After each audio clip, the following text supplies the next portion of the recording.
Game of Thrones fans, this is Dubrovnik. It's located in the southern Croatia on the Adriatic Sea.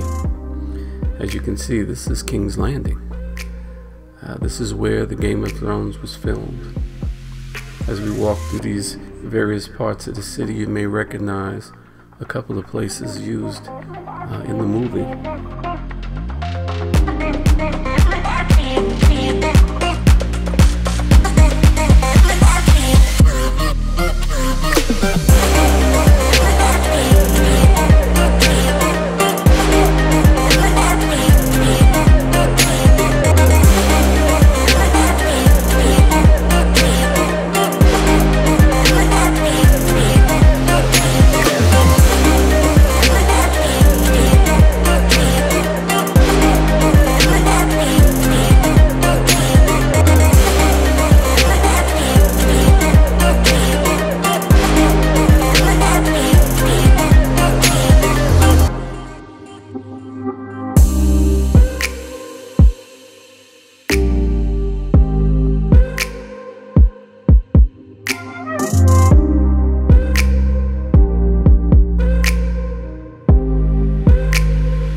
Welcome to beautiful Montenegro.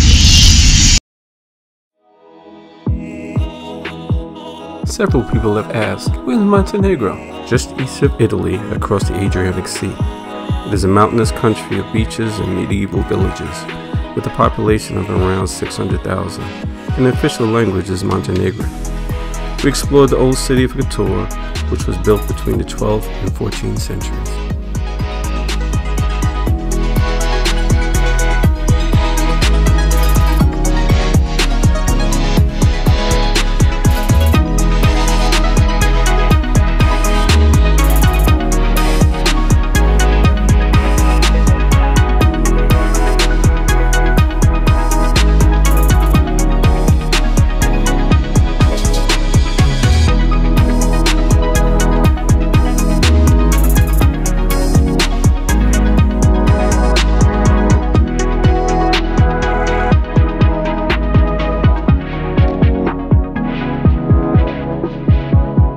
I'd like to thank you for taking the time to watch. Like and subscribe, and we look forward to seeing you in the next country.